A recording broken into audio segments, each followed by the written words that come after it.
పనిచేస్తున్న ప్రాంతమే యమపాసమైంది. ఒక్కసారిగా జరిగిన భారీ పేలుడుతో కర్మాగారంలో 3 అంతస్తుల భవనం కుప్పకూలింది. పెద్ద సంఖ్యలో ప్రాణాలు గాల్లో కలిసిపోయాయి. హైదరాబాద్ సమీపంలోని పాసమైలారంలో జరిగిన దారుణ ఘటన ఇది. ఇదేం తొలిసారి కాదు.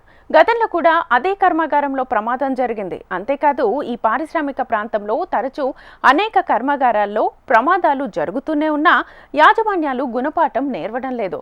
కొన్ని పరిశ్రమల్లో అయితే జరిగిన ప్రమాదాలు సైతం వెలుగులోకి రావడం లేదు. అధికారులు ఇక్కడి కంపెనీల్లో భద్రతా ప్రమాణాలపై సరైన దృష్టి పెట్టడం లేదనే విమర్శలున్నాయి. పేలుడు ధాటికి కుప్పకూలిన కర్మాగారం. ఎటు చూసినా చెల్లాచెదురుగా పడి ఉన్న మాంసం ముద్దలు. బతికిందెవరో ప్రాణాలు విడిచిందెవరో తెలియని దయనీయత. శిథిలాల కింద ఎన్ని మృతదేహాలున్నాయో తెలియని అయోమయం. ఆదుకోండంటూ క్షతగాత్రుల ఆర్తనాదాలు. తమవారు బతికున్నారో లేరో తెలియని ఆతృతతో కన్నీరు మున్నీరవుతున్న కార్మికుల కుటుంబీకులు. హృదయం ద్రవించే భీతావహ పరిస్థితి.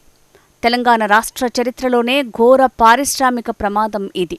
హైదరాబాద్ శివారులోని సంగారెడ్డి జిల్లా పటాన్చెరు మండలం పాసమైలారం పారిశ్రామిక వాడలో సిగాచి ఇండస్ట్రీస్ లిమిటెడ్ ఔషధ పరిశ్రమలో భారీ విస్ఫోటనం సంభవించింది.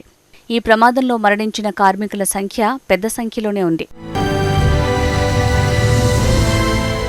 సిగాచిలో సోమవారం ఉదయం 8 గంటల ప్రాంతంలో సిబ్బంది అంతా యథావిధిగా విధులకు హాజరయ్యారు. ముడిసరుకును శుద్ధి చేసేందుకు ఉపయోగించే స్ప్రేయర్ డ్రయర్ ఉదయం 9:50 ప్రాంతంలో ఒక్కసారిగా భారీ శబ్దంతో పేలిపోయింది. ఏం జరుగుతోందో తెలిసేలోపే పై అంతస్తు కుప్పకూలింది. పక్కనే ఉన్న మరో భవనం పాక్షికంగా ధ్వంసమైంది. క్వాలిటీ కంట్రోల్తో పాటు మరో విభాగానికి మంటలు దావాలనంలా వ్యాపించాయి. ఆ సమయంలో 147 మంది పరిశ్రమ ఆవరణలో ఉన్నట్లు అధికార వర్గాలు చెబుతున్నాయి. పేలుడు సమయంలో ఏకంగా 700 నుంచి 800 డిగ్రీల ఉష్ణోగ్రత ఉంటుందని అంచనా వేస్తున్నారు. ప్రమాద తీవ్రతకు పరిశ్రమ భవనంలో 14 అంగుళాల మందంతో ఉన్న ప్లిమ్త్ బీమ్లు సైతం విరిగి కుప్పకూలిపోవడంతో నష్ట తీవ్రత అనూహ్యంగా పెరిగింది. పరిశ్రమ vice president Ilangovan quality control విభాగం నుంచి కిందికి దిగుతున్న సమయంలోనే పేలుడు జరగడంతో ఆయన మృతదేహం 50 మీటర్ల దూరం వరకు ఎగిరిపడిందంటే పరిస్థితి తీవ్రతను ఊహించొచ్చు. ఈ ప్రమాద ఘటనపై ప్రధాని మోడీ, ముఖ్యమంత్రి రేవంత్ రెడ్డి తీవ్ర దిగ్భ్రాంతి వ్యక్తం చేశారు. బాధిత కుటుంబాలకు అండగా ఉంటామని ప్రకటించారు. ముఖ్యమంత్రి రేవంత్ రెడ్డి ఆదేశాల మేరకు మంత్రులు దామోదర రాజనరసింహ, వివేక్ల సహాయక చర్యలను పర్యవేక్షించారు. బాధితుల కుటుంబ సభ్యులను ప్రభుత్వం అన్ని రకాల ఆదుకుంటుందని తెలిపారు సీఎం రేవంత్ రెడ్డి. పారిశ్రామిక వాడలో ప్రమాద స్థలాన్ని పరిశీలించిన ముఖ్యమంత్రి బాధితుల కుటుంబ సభ్యులను కలిసి వారితో మాట్లాడారు. ప్రభుత్వం అండగా ఉంటుందని భరోసా ఇచ్చారు. ఈ ఘటనపై విచారణకు కమిటీ వేశామని తెలిపారు. బాధ్యులు ఎవరైనా కఠిన చర్యలు తీసుకోవాలని ఆదేశించినట్లు చెప్పారు. గుజరాత్ కేంద్రంగా పనిచేస్తున్న సిగాచి సంస్థకు తెలంగాణ, మహారాష్ట్రల్లో పరిశ్రమలు ఉన్నాయి. పాసమైలారం పారిశ్రామిక వాడలో దాదాపు 4 ఎకరాల విస్తీర్ణంలో ఔషధ తయారీ పరిశ్రమ ఉంది. ఇక్కడ ముడిసరుకును శుద్ధి చేసి మైక్రోక్రిస్టలైన్ సెల్యులోజ్ అనే ఔషధాన్ని తయారు చేస్తారు. దీన్ని వివిధ ఔషధ తయారీ సంస్థలకు విక్రయిస్తారు. ఈ పరిశ్రమలో 4 బ్లాకులున్నాయి. సెక్యూరిటీ బ్లాక్ వెనక వైపు ప్రొడక్షన్ విభాగం ఉంది. ఇక్కడే ఔషధం తయారీ జరుగుతుంది. దీనికి పై అంతస్తులో క్వాలిటీ కంట్రోల్, అడ్మిన్ విభాగాలున్నాయి. ఇక్కడ మొత్తం 189 మంది సిబ్బంది పనిచేస్తుంటారు. వీరిలో ఉత్తరాది రాష్ట్రాలకు చెందిన వారి ఎక్కువగా ఉంటారు. సిగాచిలో కార్మికులందరూ అవుట్సోర్సింగ్ వారే కావటం విశేషం.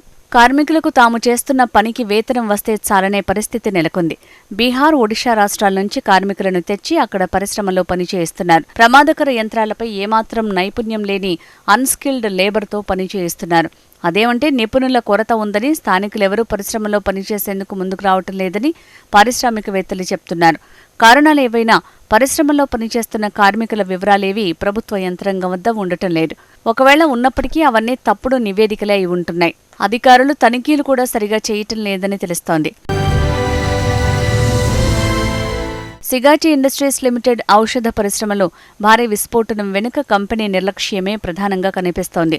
క్వాలిటీ చెక్ సరిగ్గా జరగటం లేదు. ప్రమాదకరమైన రసాయనాలతో నడిచే సంస్థలో జరగాల్సిన క్వాలిటీ చెక్ సరిగా జరగకపోవడమే ఇంత పెద్ద ప్రమాదానికి కారణంగా కనిపిస్తోంది. డ్రయర్ల వినియోగం సరిగా జరిగి ఉంటే ఈ ప్రమాదం జరిగేది కాదని నిపుణులు చెప్తున్నారు. ఇదే పరిశ్రమలో 2002లో ప్రమాదం జరిగింది. అప్పుడు ఒకరు మృతి చెందారు. పాసమైలారంలోని పరిశ్రమల్లో ఇలాంటి ప్రమాదాలు తరచూ జరుగుతూనే ఉన్నాయి.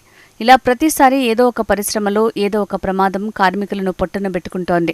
కొన్ని పరిశ్రమల్లో అయితే జరిగిన ప్రమాదాలు సైతం వెలుగులోకి రావటం లేదు. చనిపోయిన వారి కుటుంబ సభ్యులు కూడా ఇక్కడ అందుబాటులో ఉండకపోవడంతో పరిశ్రమల యాజమాన్యానికి కలిసొస్తోంది.